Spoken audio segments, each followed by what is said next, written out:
The following is an exclusive presentation of Jesup Broadcasting, the sports leader in Southeast Georgia. World famous. The world famous Butch and Bob Show.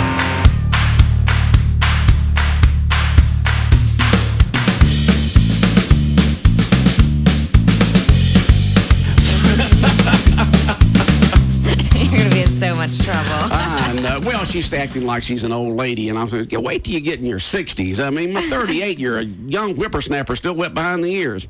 All right, Bridget, tell us what's going on with Hospice of South Georgia. Okay, so we're in the process of our community-wide food drive for Share Your Christmas. Hospice of South Georgia is putting it on, but we're actually partnering with a lot of businesses throughout town. Okay. And it's actually done really well so far, and we have a lot of individuals that have dropped stuff off and that we've picked up stuff from. But all of the items that we're collecting is going to Tabitha's Place, and it ends this Friday on the 21st. So any non-perishable items, if you can, I have a few drop-off locations, which are Hospice of South Georgia, City Hall, Wayne County Chamber of Commerce, Howard and Jones Funeral Home, Headley Family Medicine, Marco's Pizza, Neesmith Chevrolet Buick GMC, City of Scriven, Kim Rosier Accounting, Jones Medical Equipment, Papa John's Pizza, Dollar General, the one near Wayne Memorial, and then Wilhurst Allstate Insurance Agency, and also Jones Prescription Shop. They're also so sweet. They called me on Friday and said they had 2 big boxes for me to come pick up. So they actually have another box, an empty box. I stuck one in there for them since they... Jones Prescription Shop on Peachtree Street? Yep. Byron and the guys and gals down there do a great job of helping out with community events down there. They do. They called and they said they had 2 boxes for me to go pick up, and I was super excited. So it's doing really well. It's to feed, the needy in Wayne County. It'll go to Tabitha's Place. Everything that we collect will go to Tabitha's Place, and then she'll disperse it out before the holidays. Okay. And so the people can just drop off items this week. There at all those locations that you just mentioned, Yes, all right? those locations. But remember, if you can't remember all of them, you can also drop them off at Hospice of South Georgia on Sunset Boulevard across from Delmar's Park. And if you look at our Hospice of South Georgia Facebook page, the drop-off lists are on there. And then I think the DDA has shared the drop-off list and a few other places. So you'll be able to find it. If you can't, just give us a call at Hospice, and, we'll let you know. Or we can come pick them up. I'll come pick up anything. And like I said, a lot of individuals have dropped off stuff. Solid Rock Academy, they dropped off 4 boxes. Solid Rock Christian Academy dropped off that many? Yes, 4. Girls and boys. Yes, so that was so sweet. So there's a lot of involvement, and we're super, super excited that it's turning out to be going this well. But you never realize how many families are in need over the holidays, and we want everyone to have, a great holiday and a Merry Christmas. Okay, somebody wants to know if they can donate jackets. I think it's just food, isn't it? Yeah, it's food, but if you can donate jackets to me, I can find a place where we can donate them. Good. So I can Gently used jackets, folks. Yeah, no, if you take them to Hospice of South Georgia, I'll distribute them. I'll find out where we could go for them to be beneficial. So okay, well that sounds good. So you can do that, but gently used clothing if you have that, especially jackets, things here at wintertime. Yeah. I've talked to teachers before, and they say it's amazing how many students will come to school during the wintertime period, and they'll just have regular clothes on, or an old jacket, or open shoes and stuff like that. And so it's good that we do have these organizations around here that does provide clothing for folks who need it. Yeah. And there are a lot of folks who need it. There are a lot of families in need, and we just want everyone to have a very Merry Christmas and a Happy New Year with plenty of food on the table. So if you want to bring the jackets, we'll definitely do that. All right, Bridget, you said that for some reason a person cannot get out and drop the items off at all the locations, at either one of the locations or Hospice. What number should they call up there to do that? It's 588-0080. 0080. Okay. If you need for someone in Hospice to stop by and pick up the stuff, if not, please, spare their time, and so you can drop it off at Jones Prescription Shop on Peachtree Street, or Hospice of South Georgia on Sunset Boulevard. And what was those other locations? City Hall, Wayne County Chamber of Commerce, Howard and Jones Funeral Home, Headley Medicine Center, Marco's Pizza, Neesmith Chevrolet, City of Scriven, Kim Rosier Accounting, Jones Medical Equipment, Papa John's, Dollar General, the one near Wayne Memorial, and Wilhurst Allstate Agency. And once again, the items that you're trying to get this week for this event to, raise items for Tabitha's Place? Tabitha's Place, yes. Yeah, I know, but once again, the items. Oh, the non-perishable items. Any non-perishable items: sugar, flour, dry cereal, peanut butter, jelly, honey, pasta, cranberry sauce, cake mix, icing, canned vegetables, fruit, soup, canned fish and meats. So pretty much anything non-perishable it will be appreciated. So now, this is benefiting Tabitha's Place. Tell folks what Tabitha's Place is all about. Tabitha's Place is a food shelter, so she feeds people. So she actually distributes out food to families in need. Mm-hmm. So, yeah, that's in the gist, that's what Tabitha's Place is. Where is that located? Where people stop by and pick up those items? I'm trying to remember where it's at. I don't know her exact the address. But don't they have certain days or hours that folks can stop by? Yeah, they do. Get the food? Yeah, they do. I'd have to get that information from her. She's really wonderful. She's so sweet. So I'd have to get that information. But that would be a great thing for everyone to know because you would be able to drop off stuff all year round. I know a lot of churches here in town, they actually do kind of like they put boxes in their churches, right, and their members bring stuff for Tabitha's Place all year long. Now there's a place in town, and I cannot remember, I'm not sure if it's Tabitha's Place, but where they actually cook meals once a week for folks who is I don't I remember that. I'm not sure if it's Tabitha's Place or some other place where once a week, because I know that folks from different churches would donate their time to go on particular whatever that night was or nights, and actually help with the cooking of the meal, so these meals could be given out to the folks who need it. But I cannot remember. I can't. But these items right here go to Tabitha's Place to give out to folks, right? Yes, to give out to folks. To give out to folks, and they do their own cooking. Yeah, they'll do their own. So she'll just distribute to all the families in need in Wayne County. And I'm just so thankful the community has really rallied together. Everybody's willing to participate, and we have had a lot of donations so far, even by individual people just dropping stuff off. Because just a small bag of a few items, that adds up, and that counts too. So every little bit helps. Okay. Well, the thing about it is, with Bob and I being bachelors, and neither one of us really cooks, we wouldn't be able to pull anything out of our cabinets. There's hardly anything there. We'd actually have to go to the store and get something and take it on by there. It is Tabitha's Place that does do the cooking, and I'm not sure exactly how many. It's at the old Susie's kitchen location there. Right off of First Street, one block over. A lot of folks know where that is, behind the park there. I can't remember the name of the road. Which one it would be? Let's see. You got First Street, Second Street, so it'd be Second Street.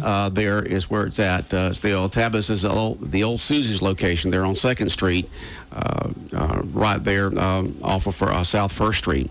So they do that cooking. I'm not exactly sure how often or when. Yeah, but they do that on a regular basis to give out free meals to folks around here who just really need it. Yep, she's an angel. What she does for the community is wonderful. Janice Phillips? Yes. Okay. So we just text in the name Janice Phillips, so I assume that's who it is. Yeah. All right.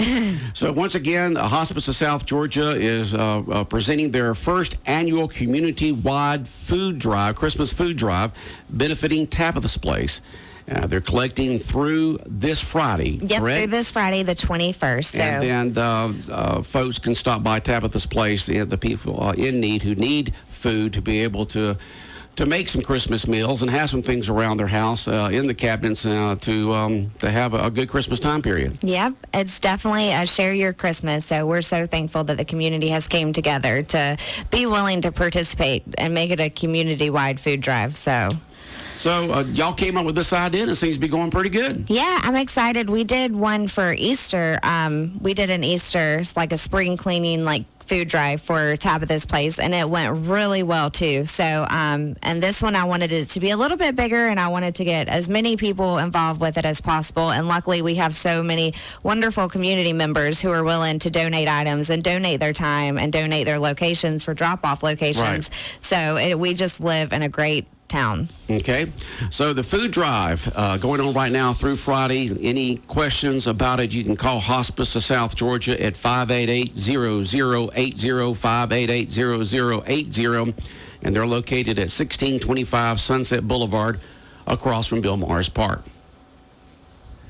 They said they serve Tuesdays, Wednesdays, and Thursdays. Somebody just texted us in. Tuesdays, Wednesdays, and Thursdays from 1 p.m. to 2 p.m. Oh, that's awesome. Okay? Yeah. So from 1 p.m. to 2 p.m. on Tuesdays, Wednesdays, and Thursdays. So just hats off and a big thank you to Janice Phillips and her volunteers for doing this for the folks here in the community. Yep. She is an angel. She's so sweet. Okay. Anything else? No, I think that's great. Just please, like I said, one can, if you could donate one can, everything adds up. So we're super blessed to have. Lots of folks giving a little bit, adds up to a lot. Yep, exactly. So we can help a lot of families in need this holiday. Okay. And Hospice of South Georgia, this is, I guess, y'all's last major thing for the year, and then y'all start off with some new stuff next year, right? Yep.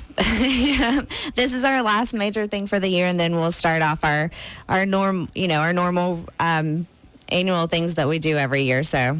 Okay. And y'all did, I had it right here somewhere.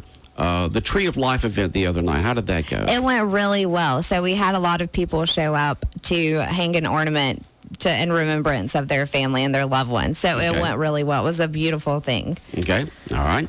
Hospice of South Georgia on Sunset Boulevard, serving the folks of this area. And you can always give them a call at 588-0080. Well, Bridget, we wish you and your family and all the staff down there at Hospice of South Georgia a very Merry Christmas and a Happy New Year. And I'm sure that we'll be seeing you sometime early in the year. Yep, I'll be promoting seeing another you soon. event for Hospice of South Georgia. Yep, I'll be seeing you soon. So right, thank Bob, y'all so much. Any questions or anything with comments for Bridget this morning? Are you going to clean out your empty pantry, or are you going to have to go to the store? He's like me. I have to go to the store. I don't think there's anything in my pantry. I think I do have a couple of cans of Campbell's Heart Healthy Chunky Soup. I do have that. Well, I don't want to take your only cans. You can just go to the store and I can just go to the store. I got to go Christmas shopping for my grandsons anyway, so I can pick up a few items and drop them off, All right, Bridget, have a great day. Okay, thank you. All right, 105.5 FM in Jesup, Big Dog Country Radio. More of the world-famous Butch and Bob Show in a moment. The Okefenokee Swamp Park invites you to experience a Christmas tradition. Hop aboard our Christmas train and be dazzled by thousands of lights. Our Christmas tradition is perfect for family and out-of-town guests to experience a rare night adventure into the Okefenokee Swamp Park. Come enjoy an evening you'll never forget every Friday through Sunday night with us. The Okefenokee Swamp Park Light Show and Train Tours. Now open through Christmas in Waycross, Georgia. Visit our website for more information.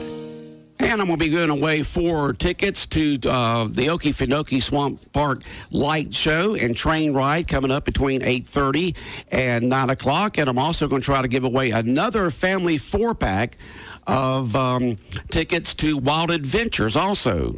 Jonathan just gave away some just a few moments ago, and I hope to be able to do 2 giveaways between 8:30 and 9. 4 tickets to Okefenokee Swamp Park and the Christmas Light Show and Train Ride, and to all the Christmas activities and festivities at Wild Adventures Park. Well, good morning, Bob. How you doing? I'm good. Your Steelers won yesterday. Miracle. A miracle.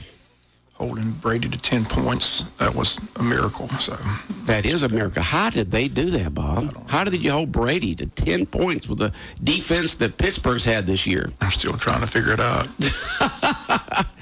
If you were a conspiracy theorist, if you're somebody who says, this weekend was just a little out of line, you had teams win who were not supposed to, teams lose that were not supposed to. They kind of opened up more of people having a chance of getting the playoffs for this year. I just think it's a wide open year. I don't think anybody's dominant. Eagles beat the Rams last night, which was a surprise. Cowboys got shut out over the weekend, which was a surprise. How did that happen? I mean, it's just that's it. You just don't ever know. You just got to show up and play. But the sad stories taking place in Jacksonville. That's just a disaster. What is going on down there? I have no idea. You wouldn't think there would be chaos with Tom Coughlin running the show. Why is Bortles just standing on the sidelines? Just Cody Kessler kid can't. He's not better than Bortles. You're paying the guy $54 million a year. let him at least play. I mean, he's not injured. Yeah. I mean, at least give the team a chance to win. So, I mean, Yeah, why not? Why not let him play? If he's better, play him. They're just losing the whole team. The whole team's just like, what are we doing? I mean, the object's to win the game, but can't win when you got your friend. I mean, they're paying him. I promise you, Bortles is better than Cody Kessler. Yeah. And why he's standing on the sidelines, just standing there. If you've paid him all that money, why not let him play to see if he can get better and better, hopefully? I don't know. I'm not down there. I don't know what's going on. It's just a sad situation. I know to lose to Washington on last second field goal, but they can't. They've got no offense. So defensive staff just really, Ramsey after the game was just like, look, what do you think about the future, Morrow? Don't care. All concerned about is myself and my contracts. It's just They've got a mess in Jacksonville. Well, congratulations, and going out to Georgia Southern Eagles and all the Georgia Southern Eagle fans winning that game over Eastern Michigan on Saturday with a last clock running out field goal.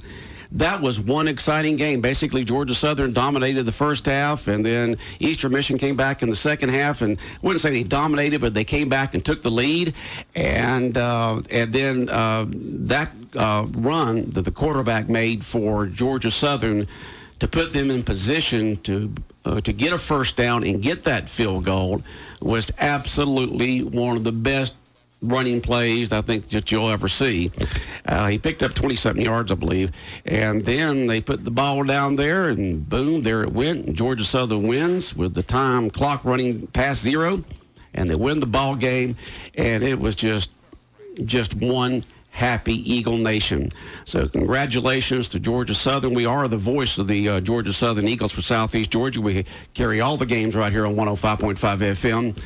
But the Southern fans they wouldn't leave the field. It was just great. I was listening to the game there, and we got the Georgia Southern got that field goal, and just listening to the excitement. That's one thing that you get when you're listening to the radio broadcast of a team, whether it's Georgia Southern, University of Georgia, Georgia Tech. It doesn't matter who it is. You get that local, hometown flavor when you're listening to them, because you're pulling for Georgia Southern. When it's on television, you just have regular announcers who, are just there to broadcast a game.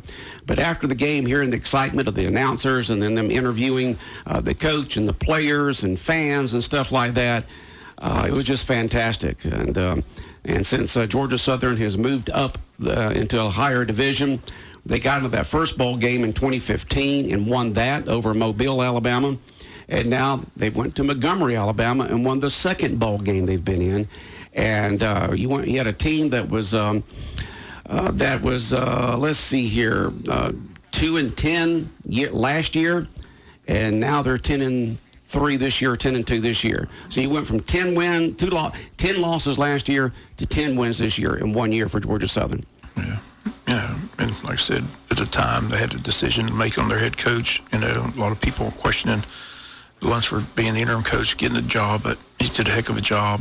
You could see his emotion after the game on TV. He was very emotional, very excited about the 10-win season. But I see, they said Cole Swindell helped a lot of those students get out there, charter several buses, and he was on the sidelines. So he's a big supporter, graduate of Georgia Southern, so it was good to see him out there. But yeah, where was Luke Bryan? He went to Southern. You expect he must have been on tour somewhere, He must have been You figured somewhere. Luke would have called in making money. So, but Cole Swindell was there with all his fans. Like I said, it was just they had a pile of Georgia Southern people at the game. They just kept talking about the great crowd support that Georgia Southern had at that game in Montgomery, Alabama. So it was just good to see. They got a great field goal kicker coming. Can the Steelers go ahead and draft him now? Just go ahead and get Bass. We need a field goal kicker, so we need to draft. I don't know if he's coming out. I'm not sure if he's a junior or senior, but he needs to come out early. So kick him, boo him. I saw him earlier in the year when I went to the Georgia Southern ball game. Very impressed with his ability to kick a ball. I mean, he's fun to watch. So. And someone just said, go Valdosta State. They won another national title, didn't they? They won their championship over... I can't remember the name. I never heard of the team they played, but it was a 49-47 game or something like that. Valdosta State won in the last closing minute as well. So that was an exciting game for Valdosta State to win a championship. Yeah, they won a championship again, Valdosta State. Congratulations to them. There's quite a few folks from the Wayne County area that go to Valdosta State, and so congratulations to them on winning another title. They've won quite a few, Bob. They have won quite a few. But just a happy weekend. Georgia Southern, of course, Valdosta State, and then Georgia Tech plays this week, don't they? Sometime or next week? They played the day after Christmas. The day after Christmas. Okay, on the 26th. 26th at 5:30 in the Cure Bowl in Detroit, Michigan. A beautiful place this time of year. Quick Lane Bowl. Yeah. Who wants to be in Detroit? There's so many bowl games. I know, and a lot of folks say, "Well, there's just too many bowl games." Well. Why do you say there's too many bowl games? Because everybody loves to watch and listen to football or go to the games or whatever. The teams that are going, like Georgia Southern, look at the great experience they had on Saturday, winning that bowl game over Eastern Michigan. And so, to a lot of folks, yeah, they could be in too many bowl games, but if you don't want to watch or listen to them, then don't. You don't have to. Yeah, so the folks who go and enjoy the experience like the fact it's happening, and I'm sure that the Georgia Tech Yellow Jackets are getting the red carpet will be rolled out for them in Detroit and get to see some great aspects of Detroit up there. At least it's indoors; you don't have to worry about the weather. Oh yeah. You got to be indoors up in Detroit. Well, you don't have to be, but the Quick Lane Bowl. The Quick Lane Bowl. Sounds like they're bowling instead of playing football. Yeah, what is that a bowling alley or something? Quick Lane Bowl? I have no idea. They've got these names are just crazy. Yeah. But I'm sure they're all sponsors. Yeah, Georgia Southern will be going up. Georgia Tech will be going up there to that bowl game, and we'll have it for you on our sister station, Fox Sports Radio, 1370 AM The Buzz, WLOP. We'll have that. No bowl game today, but there's a bowl game every night this week after Monday Night Football. There's a game Tuesday, Wednesday, Thursday, Friday, 4 more on Saturday, and then it goes all the way up to, they said, championship weekends a week from this Saturday. That's December 29th, the two big games between Notre Dame and Clemson and Alabama and Oklahoma, which will be fun to watch on this December 29th. And then the two winners play on January 7th for the national championship game. But those championship games are set for the 29th, the week from this Saturday. Okay. 4 days after Christmas. Right. And then the Georgia game is actually on New Year's night, correct? Late kick, 8:45 is kickoff for the 8:45. There's going to be a lot of sleepy Georgia fans working. They're not party too much on New Year's Eve. If you want to stay up New Year's night to watch the Dogs. Yeah, there's going to be a lot of sleepy Georgia fans that work on Wednesday, the 2nd. But all these big bowl games coming up, and everybody talking about them, and I was reading from Sporting News. The sports reporter for Sporting News, he predicted Georgia Southern to win, but by more points than 2. He has predicted Georgia Tech to win. He has predicted the Georgia Bulldogs to win. He has predicted Alabama to beat Oklahoma. He has predicted Clemson to beat Notre Dame, and then he's predicted Alabama to beat Clemson, to be the national champs. So that's just predictions, Bob. Just letting you know what the guy, and he's got a pretty good track record so far with the bowl games. Did you enter a pool or anything for the bowl games? Oh, yeah. You did? So how you doing? You hadn't talked about it. 3-2 over the weekend. We've been a lot of time here. 3-2? 3-2 after the 5 games. So not too bad. Okay, Bob, you have a most wonderful day. World famous Butch and Bob Show brought to you by the Wolf Animal Hospital on West Cherry Street, by Murphy Builder Supply on Northwest Broad Street, by, Mike Bridge Ford in Blackshear, and the Women's Health Center in downtown Jesup on Cherry at Broad Street. The world famous Butch and Bob Show.